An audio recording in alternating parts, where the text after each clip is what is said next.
o presidente russo Vladimir Putin, olha lá, olha a escalada militar. Está me lembrando aquela ascensão militar dos países europeus às vésperas da Primeira Guerra Mundial, no início do século passado, como estamos no início deste século. Tá começando muito, infelizmente, a história se repetir, como diz o Nicoli, como tragédia.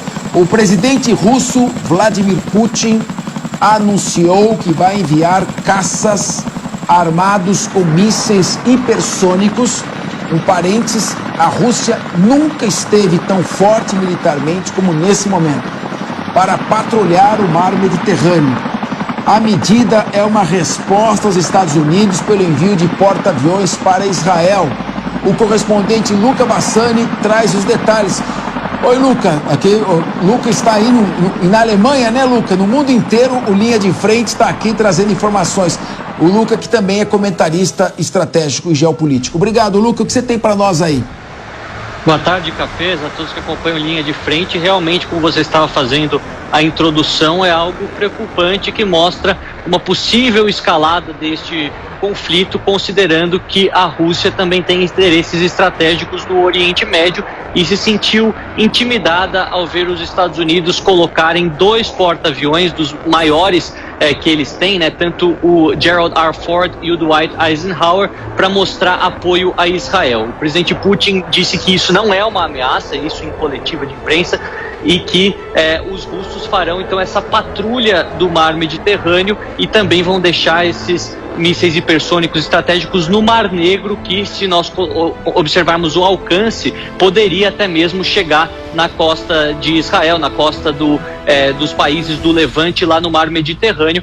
E a gente vê que muito tem se falado sobre o papel da Rússia nesse momento, que é uma das maiores beneficiadas deste conflito no Oriente Médio, já que os holofotes, os olhares do mundo, que antes estavam na Ucrânia, agora se voltam para Israel, para a faixa de Gaza, e acabam se esquecendo um pouco desse conflito que já está há mais de 1 ano e meio acontecendo no leste europeu. Ao mesmo tempo, os russos procuram fazer avanços, sim, na região do Donbás, inclusive batalhas acontecendo na região de Kherson, parte dela que foi reconquistada pelos ucranianos, isso ainda no final de 2022, e a gente vê que o presidente Putin não vai parar com seus esforços militares. Ele também foi muito enfático ao criticar os Estados Unidos, dizendo que este problema que aconteceu em Israel, o ataque terrorista do Hamas e depois a resposta militar de Israel, ela mostra o fracasso da política externa americana no Oriente Médio, que não conseguiu a longo prazo causar paz e tentou monopolizar os tratados de paz ao longo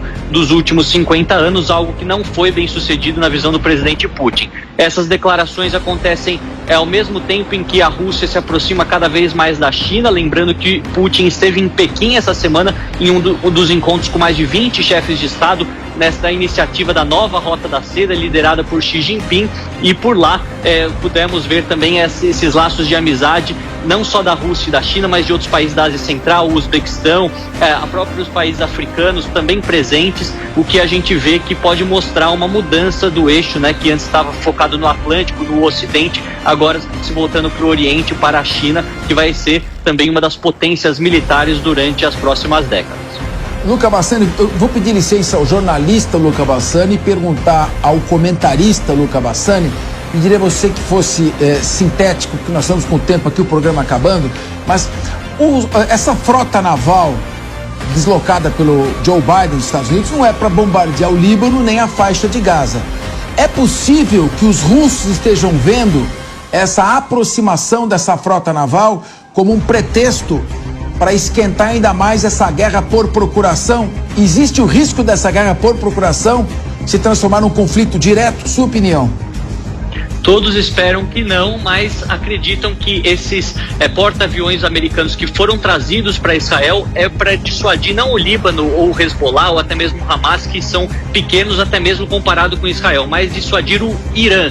Este que é um país de mais de 80 milhões de pessoas, muitos acreditam que já tem a sua própria bomba atômica, além, é claro, de sempre fazer discursos hostis aos Estados Unidos e aos seus aliados, inclusive inimigo da Arábia Saudita, esse que é um aliado histórico também dos Estados Unidos nessa região. Então, inicialmente, é para dissuadir o Irã, mas não podemos esquecer que num plano maior, o Irã e a Rússia também são aliados, então poderia também ter uma espécie de guerra de procuração ou de um vir em defesa do outro. Todos esperamos que não, afinal estamos falando das duas maiores potências nucleares, no caso Estados Unidos e Rússia, e esses armamentos pesados promoveriam uma verdadeira destruição de vários países, seja no aspecto humano, seja no aspecto econômico. Vamos continuar monitorando essa situação, sempre de olho no Oriente Médio e também aqui na Europa, no leste europeu. Obrigado, Lucas, sempre muito bom conversar com você. Uma boa noite aí para você.